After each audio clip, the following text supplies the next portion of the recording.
Gates of Orchid and Iris is brought to you by listeners like you. Thank you. Remember to like, share, comment, review, and subscribe to our podcast.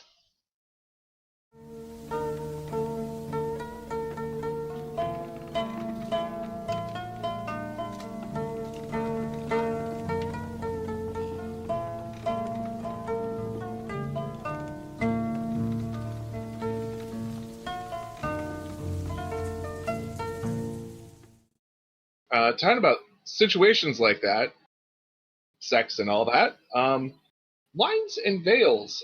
So session 0, this is where we usually set the lines and veils.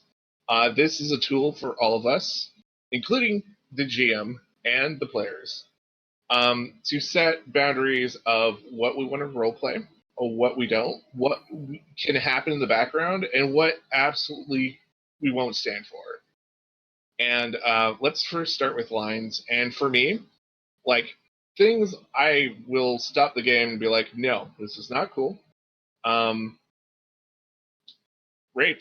No, that's not a thing. Not going to do that. Nope. Child abuse. Nope. And there's another one that I'm just like, nope. Animal abuse. Animal abuse. Animal abuse, rape. Stuff. Yeah. Like, I will not roleplay that. I think that kicking puppies is just so cliche and overdone and horrible. There are many ways to show someone's a horrible person than kicking a puppy. So yeah. Although, are we in agreement that like a werewolf would be different? Like, because that's technically an animal, right? Well, humans are animals too. Basically, anything helpless or defenseless. Basically. Okay, perfect. Yeah, it's like someone goes sees an ant nest and they're like, well, I'm gonna just mess it up just because. It's like, why? No, just stop. Well, it depends. Are the ants invading somebody's house? Then we have a problem. That's that's the difference. Yeah, it's someone like just seeing the ant nest and just being like, no, I'm gonna just smack it with a baseball bat. Versus it's not role playing cruelty against things that can't defend themselves. Yeah. Basically. Also, technically, there are things that can enslave a character or a samurai or even a peasant or whatnot. The taint, the corruption of the Shadowlands can do that to a person. Is there chances that we might lose our characters this way? What if somebody got sold off? If you experience like the taint, the corruption of the Shadowlands, even within Rokugan. It's like being more possessed, or less almost. Yeah, it's like being possessed. Oh, so yeah, exactly. You turn into a White Walker from Game of Thrones. Sort of. There's different levels to the taint, and usually I think it's afflicted, you can still do something about it. Once the taint's really taken hold, you can mitigate it with Jade Tea. When it gets much, much further than that, then you're probably gonna get killed by somebody. Yeah, or become a especially if you're near my Cooney. I guarantee you get that far into the taint. Spoilers. I'm just kidding. But yeah, also, I mean, Paul, you mentioned yokai. I mean, I'm sure some spirits can take over a character with some ability or something, right? Yeah. So how do you guys feel about possession by ghosts and taint and stuff? For me, I kind of see it as a roleplay opportunity because I'm not gonna like totally take control out of your hands. But there's gonna be a series of roles and like the struggle against whatever entity is possessing you, etc., etc. I mean, if you're not cool with that, then So you kind of want to try that out, kind of like how like Strife works. Like you outburst, but you get to kind of flavor it however you want. It's not like the GM's going to tell you how you outburst, right? Yep. Yeah. Unmask. Sorry, unmask is the term. For an example, in our real life game, my character was unknowingly given a sword that had obsidian in it, and in the course of fighting against an Oni, it was basically my character had no choice but to become enraged and attack anybody within sight. And my team members had to figure out a way of not killing me, but containing me. So it became like a kind of a mechanic and role-playing point at that point. That's how our GM kind of did that of, yeah, you technically got possessed, but it's still mostly within your control. I still got to choose what attacks that I did against them, but I had to attack someone. That's big. How did you feel as a player? I didn't actually mind that at all, because it was like, yeah, I got the feeling that the sword I was given by the person who just was revealed as an Oni is probably going to screw me over. Because it was whispering to me before that. Oh. I was fine with it. Those whispers are great. As far as things like that, I'm sure all of you have seen Critical Role. I don't watch Critical Role, sorry. Yeah. Oh, okay, that's fine. There was a demon sword in the first campaign. I'm not caught up on the second one. I don't know what's going on. I meant to keep up, and then I got distracted, and then 20 episodes went by, and I guess I'm not gonna be with the Critical Role anymore. But yeah, so like Grog the Barbarian had this really cool sword, but it was slowly afflicting him and slowly like talking to him and trying to convince him to do things, and eventually it would have taken over him like entirely. There was like a build up to it, and I thought, okay, that's cool. That shows a corruption of a character. That shows like you're fighting between being this really powerful thing with the help of something that's not so good versus maybe not being as powerful, but you have your sanity and the whole like draw of power. It kind of felt a lot like it felt more organic. So in the L5R game that we were trying to do in person, a character got a hold of an inlaid obsidian dagger, and things happened. I don't know what that means. So obsidian in this game is really bad. It's like the square opposite of Jade. So Jade is like holy and pure and can vanquish evil. But here's about Amaterasu. Yep. And obsidian is like just it's oh gosh, what is that stuff found in a microwave? A concentrated evil, basically. In a microwave? What? Oh yeah, that's how you get it.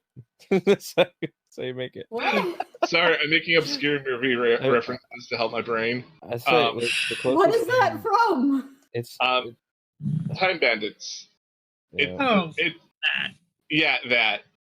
It's a messed up but great movie, directed by a mad genius, and I recommend it for everyone, but not to help you with inspiration for this game. But yeah, it's basically Obsidian is concentrated evil, and you get your hands on it, and you start going into the process of like being tainted. It's unholy, basically. Yeah. So it's like a cursed weapon at that point. Yeah, it represents corruption and that kind of stuff. Yeah. Yeah. If you combine curses with necromancy, that's basically the taint. Yeah. It's the blood of an Atengu, which is Lord Moon, and it has a great ability to like suck in all the negativity in an area, like all the taint and stuff.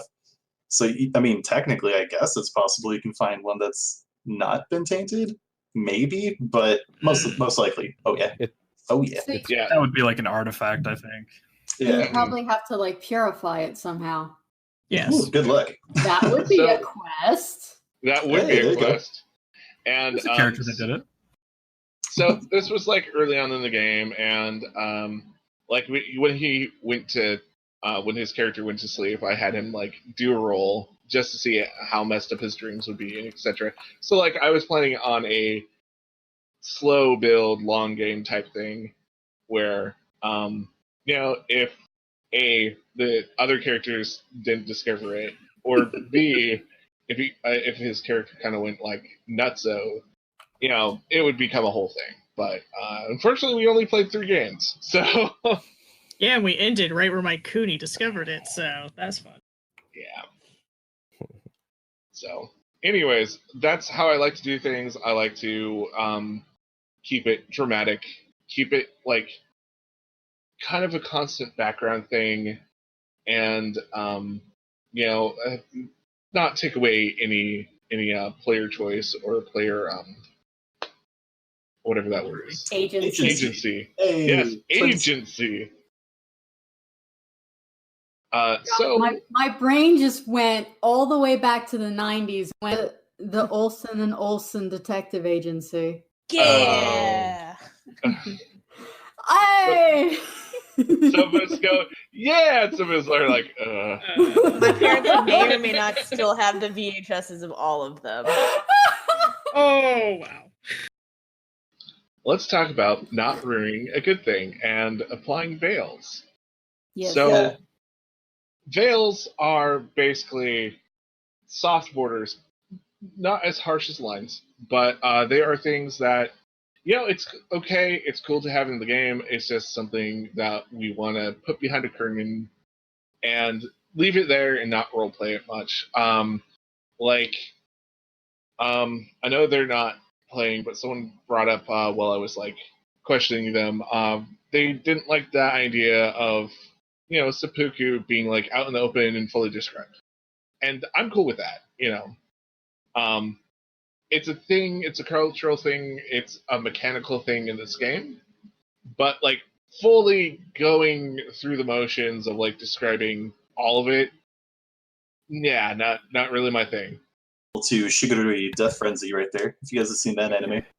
That one's good, and the most brutal live-action version is actually just called Hirakiri, where he does one scene with just a bamboo sword.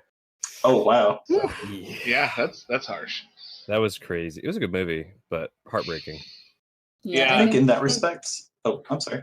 Oh, no, I was just going to say, I'm pretty sure all of us know seppuku and harakiri, what it involves, and we don't need to go through all of that in depth. Yeah. Yeah, there's no need for a samurai to go out in screaming agony or whatever. If not only for the fact that you have a second to help you, so that way they can stop you when you scream. That's why there was somebody there to do screaming agony. Well, you're not supposed to scream in agony. That's why there's somebody to cut off your head. Yep. Yeah. So anyways, we all kind of understand that gory stuff, ultra gore, may bug some people. When you finish off enemy or whatever, I mean, that's a little different, and I'll probably ask you how you do it. I just ask not to go into horrible detail. I think going abstract with it would be very pretty, very beautiful. Strike like water, kind of explaining what striking like water looks like. Yeah. Ocean wave. So what you're saying is you want us to write a haiku? Yes. Yeah. Right. Yes. A list of haiku, a battle haiku specifically, and we're finish off an enemy. Just pick one, check it off, move on. Right? You need a haiku finishing moves table now. Yes. Don't give him any more ideas. I almost want to do that now, but my blade swiftly cuts through enemies many. Somebody needs it's to snowing make on Mount Fuji. I'm not kidding. There's actually a game that you battle with haiku. I'm gonna find it and post it here sometime. We're going on a tangent again. Yeah. All the tangents, but this is part of what we do with Session 0 is get to know each other, get to know who goes off on wild tangents, and what is this math? So we all established that every veil is required to have a haiku with it. Got it. Okay. Veil? No, fucking finishing moves. Yeah, finishing moves just have haiku.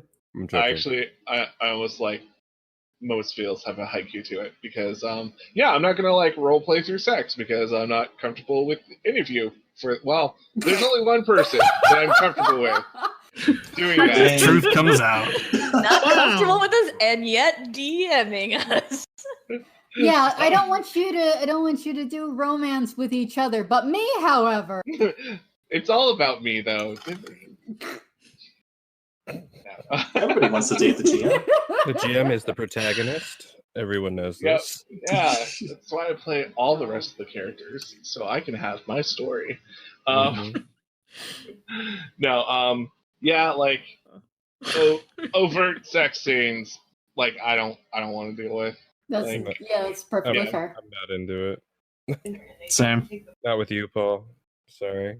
Yeah, like those are the two top things I'm definitely gonna just put a veil over. How about you guys? Anything that like you really don't want to have like role played all the way through?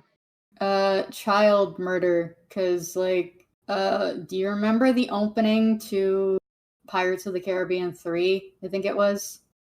Not much.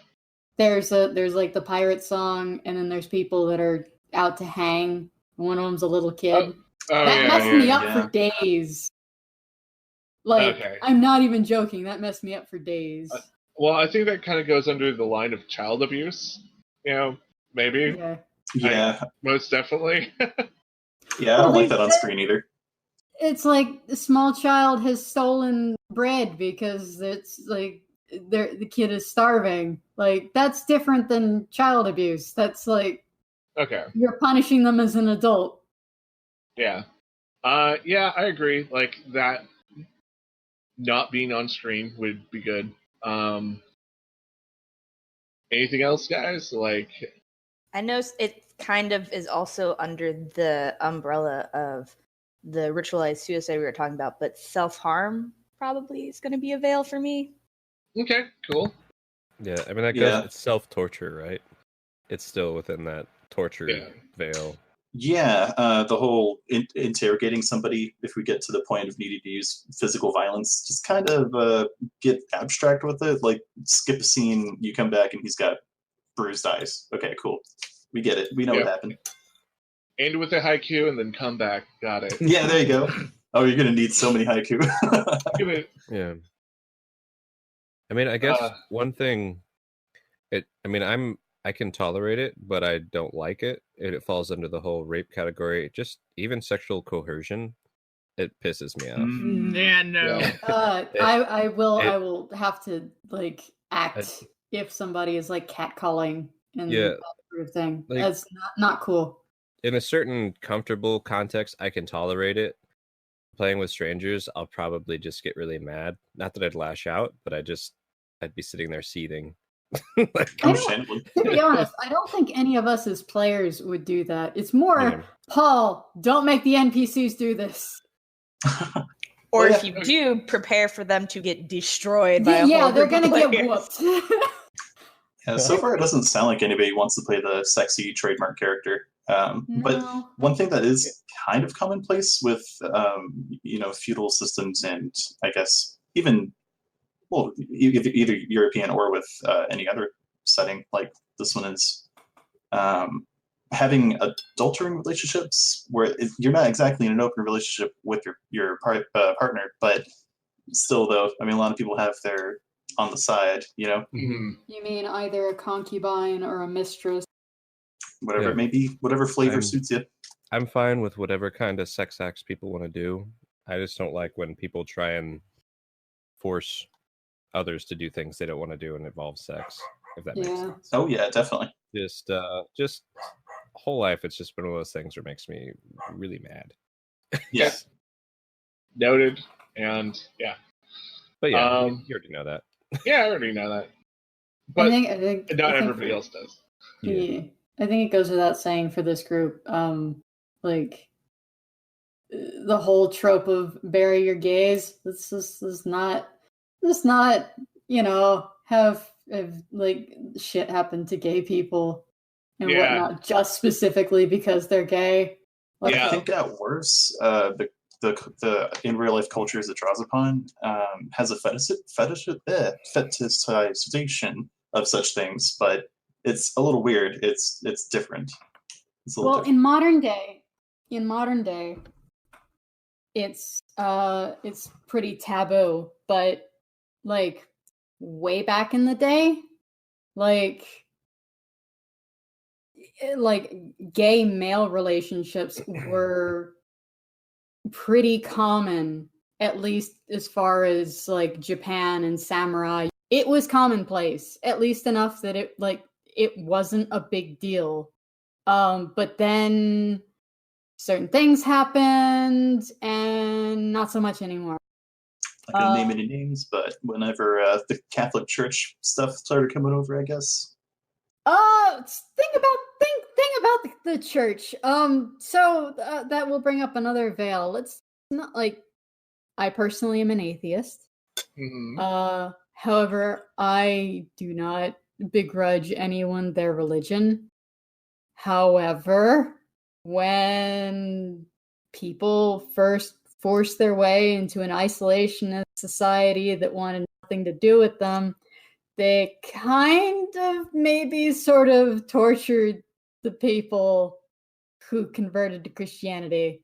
Yeah, that's rough. See Samurai Champloo. Yeah. Sorry for spoiler. That is a thing that happened. Like, Yeah, really. that is a thing that happened.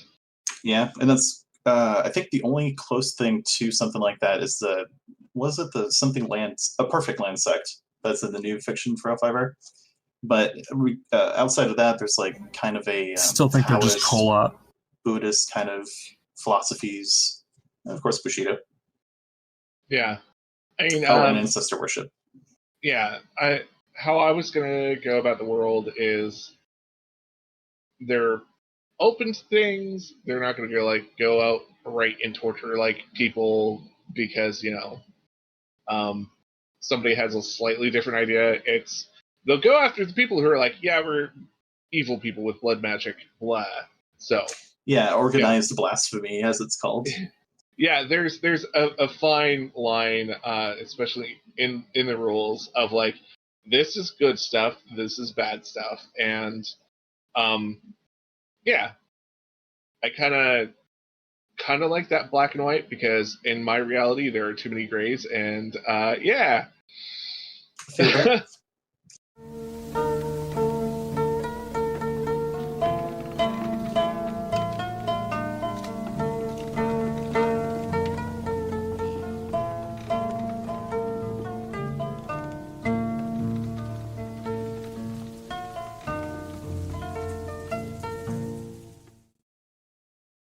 Thank you for listening to Gates of Orchid and Iris. Remember to like, share, comment, review, and subscribe to our podcast. You can also support us through the listener support button on our anchor.fm page. That's anchor.fm/GOIL5R.